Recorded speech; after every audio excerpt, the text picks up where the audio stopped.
बिस्मिल्लाहिर्रहमानिर्रहीम बिस्मिल्लाहिर्रहमानिर्रहीम अल्लाहुम्मा अफ्तह अलैना हिकमतक वंशुर अलैना रहमतक या ज़ुल जलाली वल इकराम।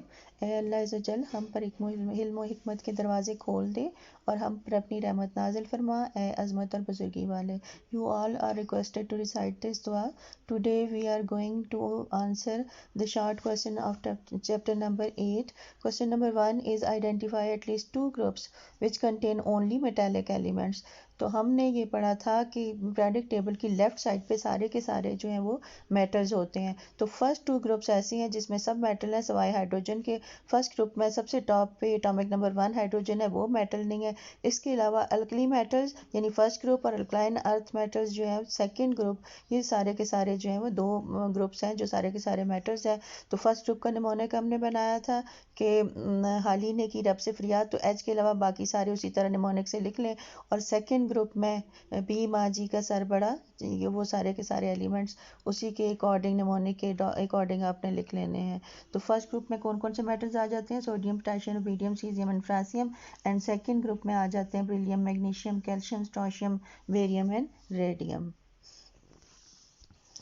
Now going to the second question. The second question is write the reaction of group 1A metal with oxygen with balance equation. तो 1A या alkali metals में जो एलिमेंट्स हैं पहले वो आप सारे के सारे लिख लें।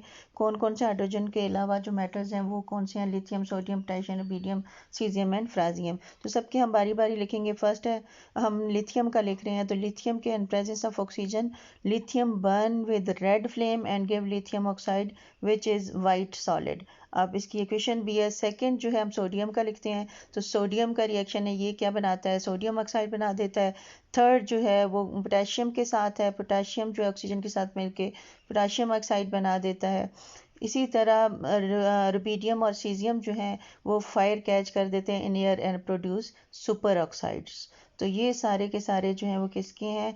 ये पहले अल्कली मेटल्स के जो है वो ऑक्सीजन के साथ बैलेंस्ड इक्वेशन के साथ रिएक्शन है। इन सबको यहाँ से आप स्क्रीनशॉट लेके लिख लें तो आपको जो है वो सबके स्क्रीनशॉट्स आ जाएंगे और आप यहाँ से या यहाँ से डायरेक्ट भी आप लिख सकते हैं। तो सीजियम, रुबिडियम और सीजियम का भी और फ्रांसियम का भी आपको यहाँ से इक्वेशंस जो है वो मिल जाएंगे। अब हम थर्ड क्वेश्चन की तरफ चलते हैं। Now come to the question number 3. The question number 3 is state the physical properties of metal. तो physical properties of metals आपने चैप्टर नंबर 4 में भी पढ़ी थी।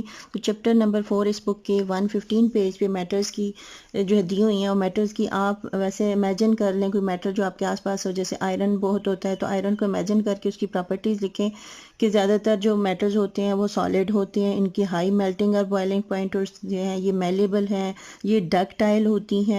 इसके अलावा इनकी लो आयनाइजेशन एनर्जी होती है। आपने पीछे मेटल्स की प्रॉपर्टीज़ पढ़ी हैं तो उनको मिला के आप लोग बहुत सारी मेटल्स की प्रॉपर्टीज़ जो है लिख सकते हैं। तो आप कोई आसानी की खातिर मैंने इसको शॉर्ट करके एक वर्ड बना, थोड़ा सा इसका शॉर्ट किया ताकि आपको इजीली याद हो जाए। तो मेटल्स की प्रॉपर्टीज़ जो हैं वो हम इस तरह लिख सकते हैं CDEHILMSS। अब आपने इस जो है वो जो भी ये वर्ड बनता है या जो कुछ बनता है इसको आपने याद कर लेना। अब इससे आप प्रॉपर्टी को याद करेंगे। तो सी से कौन सी प्रॉपर्टी होती है? ये गुड कंडक्टर होते हैं इलेक्ट्रिसिटी ऑफ हीट के। डी से मेटल्स आर डक्टाइल। डक्टाइल का क्या मतलब होता है कि इसकी वाइज जो है वो बनाई जा सकती हैं। ई से जो आपने पहले भी पढ़ा कि ये इलेक्ट्रोपॉजिटिव होती हैं। इलेक्ट्रोपॉजिटिव वो वाले एलिमेंट्स होते हैं जिनके लास्ट शेल में 4 से कम इलेक्ट्रॉन होते हैं, ताकि वो इलेक्ट्रॉन डोनर्स होते हैं इसलिए इलेक्ट्रोपॉजिटिव होती हैं कि जो इलेक्ट्रॉन दे देता है उस पर पॉजिटिव चार्ज आता है। तो क्या है? सी से कंडक्टर, टी से डक्टाइल, ई से इलेक्ट्रोपॉजिटिव, एच से high melting and boiling points.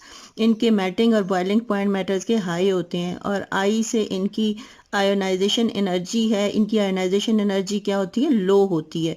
Ionisation energy भी लो होती है, इलेक्ट्रॉन एफिनिटी और इलेक्ट्रोनेगेटिविटी ये तीनों चीज़ें मेटल्स की लो होती हैं।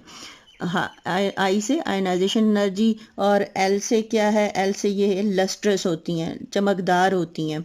और एम से मैलिएबल, यानी मैलिएबल के इनको कूट के इनकी शीट्स बनाई जा सकती हैं। और एस से जो है ये सोनरस, यानी आवाज़ पैदा होती है इनके टकराने से। और दूसरे एस से ये सॉलिड होते हैं एट रूम टेम्परेचर से। तो ये इसकी जो आम फिज़िकल, जो कॉमन फिज़िकल प्रॉपर्टीज़ है मेटल्स की, ये होती हैं। तो आप इसको याद कर लें, इजीली आपको याद हो जाएंगी। अब नेक्स्ट क्वेश्चन की तरफ चलते हैं। नेक्स्ट क्वेश्चन है, how does sodium act as reducing agent and write down its reactions also. तो ये आपकी बुक में डायरेक्ट इसका आंसर लिखा हुआ है, आप जो चैप्टर के दौरान पढ़ भी चुके होंगे।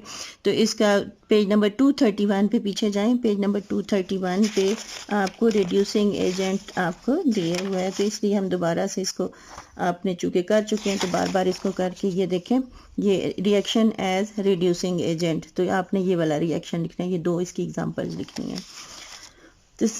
नेक्स्ट क्वेश्चन जो है वो, ionization energy of alkaline earth metal is higher than alkali metals, Y.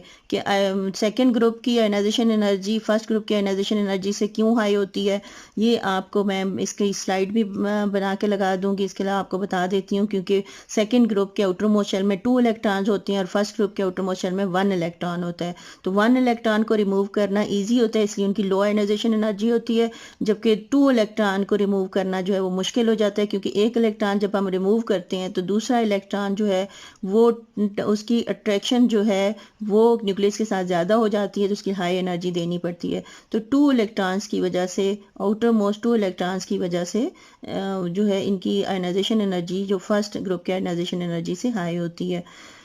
इस क्वेश्चन की भी मैं स्लाइड ला दी। Pure gold is not use for ornaments, why. क्योंकि प्योर गोल्ड जो है वो इसकी टेंसाइल स्ट्रेंथ जो है वो कम होती है, ये आसानी से टूट जाता है। जब हम ज्वेलरी बनाएंगे तो क्या होगा कि वो जल्दी टूट जाएंगी, वो प्रेशर बर्दाश्त नहीं कर सकती। तो इसलिए जो है प्योर गोल्ड नहीं, बल्कि इसके साथ इसकी स्ट्रेंथ को बढ़ाने के लिए इसके साथ एलॉय किया जाता है, दूसरी मेटल्स का मिक्सचर बना करके, तो तब इसकी ऑर्नामेंट्स या ज्वेलरी बनाई जाती है।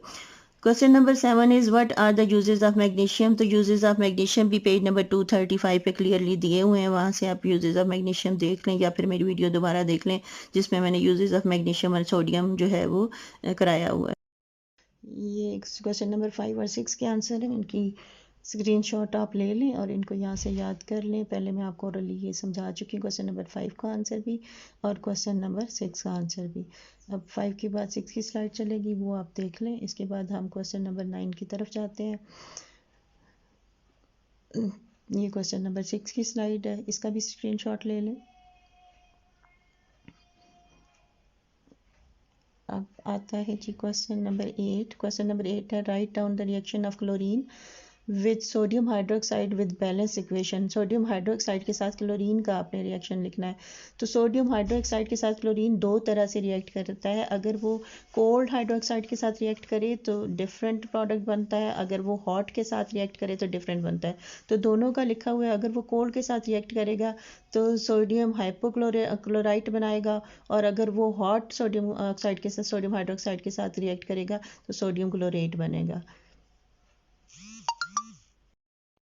क्वेश्चन नंबर 9 है, how does ionization energies values vary in group. Top to bottom ionization energy product table में ग्रुप में हमेशा इंक्रीज होती है। जो टॉप पे होगा उसकी सबसे कम होगी, और जो जो हम नीचे आएंगे तो आयनाइजेशन एनर्जी बढ़ती जाएगी। क्योंकि हर एक नीचे जब टॉप टू बॉटम हम नीचे आते हैं तो एक ग्रुप इंक्रीज हो जाता है, सॉरी एक शेल इंक्रीज हो जाता है, तो उसका साइज जो है एटम का बढ़ता जाता है। तो due to increase in atomic size and radius of the atom the ionization energy increase top to bottom. ये पेज नंबर 78 पे ये क्लियरली इसका आंसर दिया हुआ है।